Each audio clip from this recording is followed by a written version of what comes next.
Lisa, comment ça va? Relaxe-toi. Ça fait mal ici? Et comme ça, ça fait mal? Un médecin africain de garde au service des urgences, à première vue, la scène peut sembler banale. Mais ici, en Russie, c'est inhabituel. Nous sommes dans la clinique Morozovskaya, située au sud-ouest de Moscou, dans l'un des quartiers chics de la capitale. Ici, les médecins étrangers portent un surnom, les étudiants professionnels, autrement dit, ceux qui sont tout le temps stagiaires. Ce sont des travaux de recherche. Et ces travaux de recherche en médecine ne peuvent se passer que dans un hôpital. Parce que les patients, vous les prenez dans les hôpitaux, pas dans les facultés. Voilà. Donc, ça fait que je suis obligé de travailler dans un hôpital en plein temps et d'emmagasiner le nombre de cas qu'il faut pour pouvoir présenter mon travail de recherche. Parce qu'un Africain, travailler de façon normale dans le staff de l'hôpital, c'est pratiquement impossible. Il faut être russe.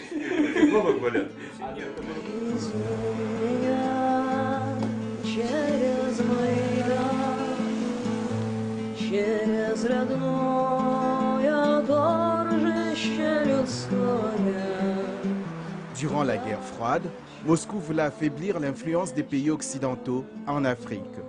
À l'époque, pour le Kremlin, un seul mot d'ordre, inciter les meilleurs élèves africains à venir poursuivre leurs études en Union soviétique, frais de scolarité, hébergement, nourriture, soins médicaux et même les dépenses de loisirs, tout était pris en charge à 100% par l'État.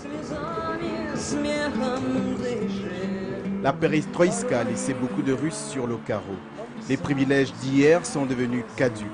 Aujourd'hui, Moscou a relancé sa politique d'ouverture et la Russie accueille à nouveau les étudiants étrangers au nom des accords bilatéraux. Un paquet joliment décoré, mais vide à l'intérieur. Une fois que les bourses ont été attribuées, le ministère de l'Enseignement supérieur, particulièrement la direction des bourses, informe les bénéficiaires qu'ils ont, eux et leurs parents, à charge les billets d'avion, les frais d'entretien et tout. Mais l'État n'intervient pas en tant que tel pour examiner les dossiers. Un visa pour la Russie, c'est une aubaine pour de nombreux Africains. Et quand ils le décrochent, c'est ici qu'ils débarquent. À l'inauguration en 1960, l'établissement portait le nom du politicien congolais Patrice Lumumba. Après l'effondrement de l'URSS, il a été renommé Université de l'amitié des peuples. C'est une véritable tour de Babel où, en moyenne, 10 000 étudiants de 150 nationalités différentes s'y côtoient. La première année est consacrée à l'apprentissage de la langue russe, car tous les cours sont donnés en russe.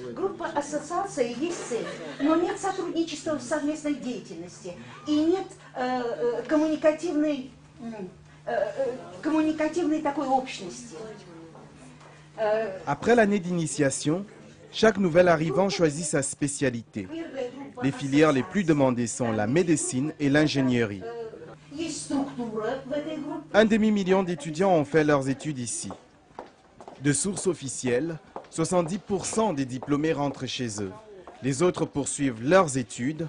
Tous ou presque font une thèse de 3e cycle, un 3e cycle qui ne s'achève jamais. D'année en année, ils renouvellent leur inscription.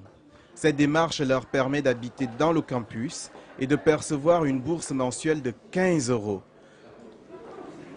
À l'image, le doyen des Africains de Russie, Ahmed Diallo, qui étudie depuis 30 ans à Moscou. Et comment vous faites alors pour vivre? Oh, mais ça dépend comment qui se débrouille. Excusez-moi, hein. Il y a le travail noir, là. C'est pas facile, hein, de vivre ici. Ce n'est pas facile, là.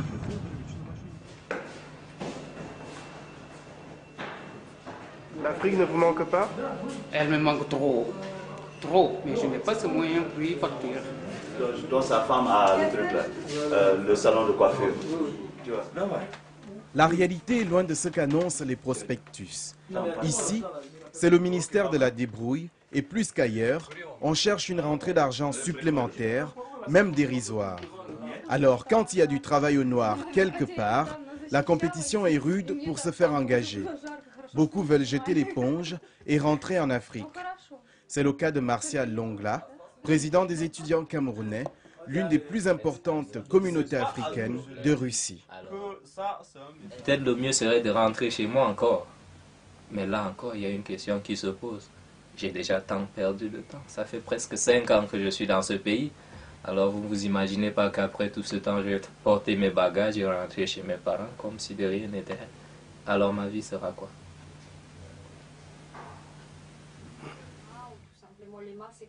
Quand l'argent ne fait pas défaut, il doit faire face à un autre problème, la reconnaissance des diplômes russes. Juste après l'éclatement de l'Union soviétique, plusieurs affaires de faux ont défrayé la chronique.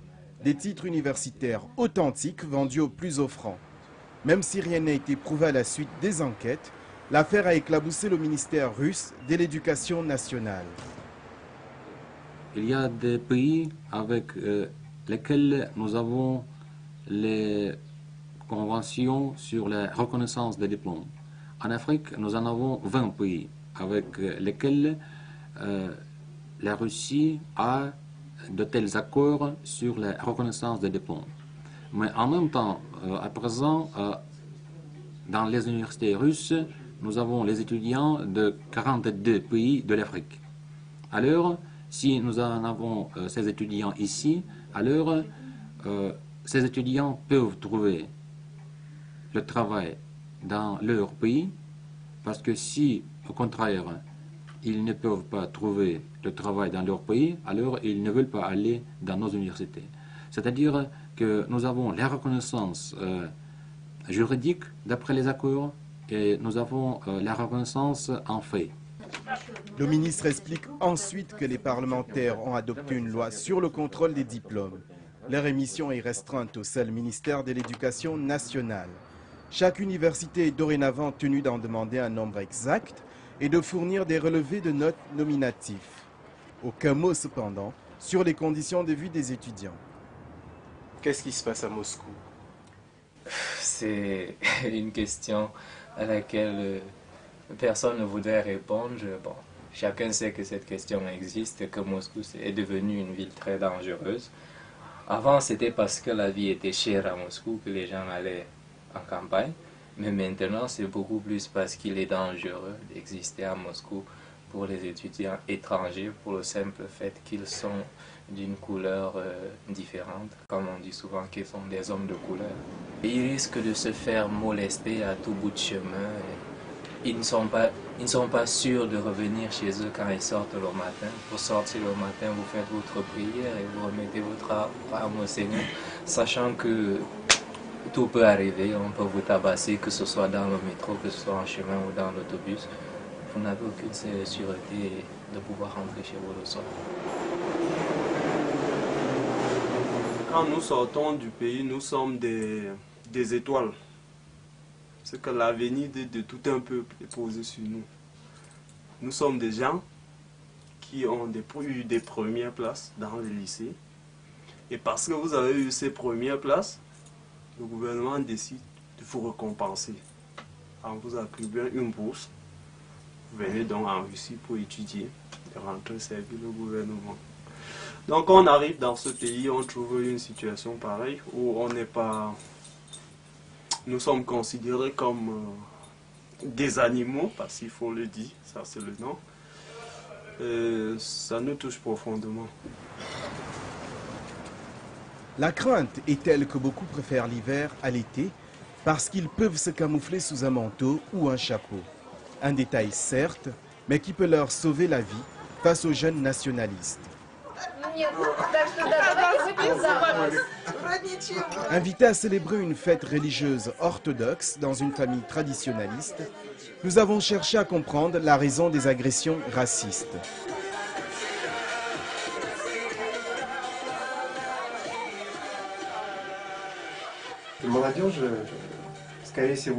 Les jeunes sont sans occupation, sans objectif futur.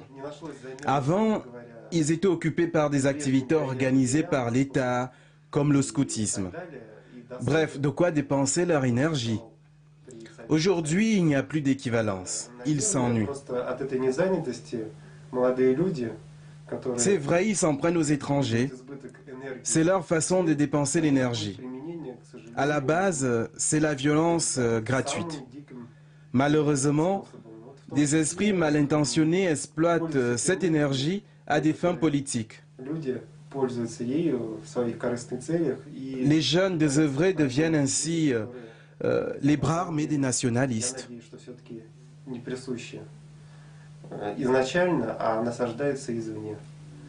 Ни речка давно там и даже не пруд, топи гнилого болота, ни птицы, ни звери туда, да не идут.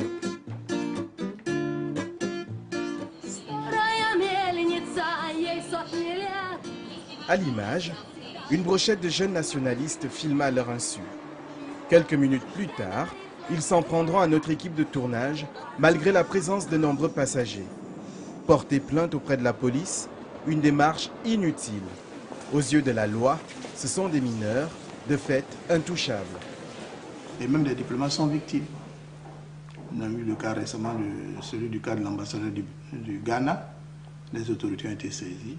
Mais ce qui est certain, chaque fois qu'il y a un acte de racisme, d'agression a été commis, nous saisissons les autorités qui font ce qu'elles peuvent. Mais pour le moment, les suites n'ont pas le feedback. On n'a pas encore arrêté quelqu'un, sanctionné, jugé, condamné pour ce genre d'acte. Les autorités policières savent que nous avons été agressés. Elles n'ont pas souhaité nous recevoir, prétextant que c'est nous qui l'avons cherché. Nous décidons d'en avoir le cœur net et d'aller voir la milice sur le terrain, à 2 pas du Kremlin. Pas la peine d'insister, nos questions dérangent. Au Kremlin aussi, nos demandes d'entretien sont restées vaines. Devant le mausolée de Lénine, Yake Gondo, l'un de nos guides et gardes du corps depuis l'agression, rencontre son ami moscovite, Tania. Tania, vous n'avez pas peur de vous présenter en public en compagnie d'une personne de couleur? Non, je n'ai pas peur. Je sais pas moi, peut-être tu as honte quand les autres te regardent. Tu sais, quand les gens disent je suis mal à l'aise en compagnie d'un noir. Mais c'est des bêtises ça, parce que... Mais comment pourrais-je l'expliquer? Est-ce que la couleur de la peau fait la valeur de la personne? Quelle bêtise! C'est magnifique le métissage, et c'est beau en plus. Regarde le contraste qui se marie bien. Ce n'est pas l'opposé, mais une complémentarité dans l'amour. Le reste, c'est de fausses excuses. Des barrières dans la tête de certains. La différence, moi je l'aime. C'est là que je trouve encore plus fort l'amour. En toute évidence, le brassage culturel s'implante en Russie. Mais le phénomène reste enclavé au milieu estudiantin. Dans ce cercle fermé,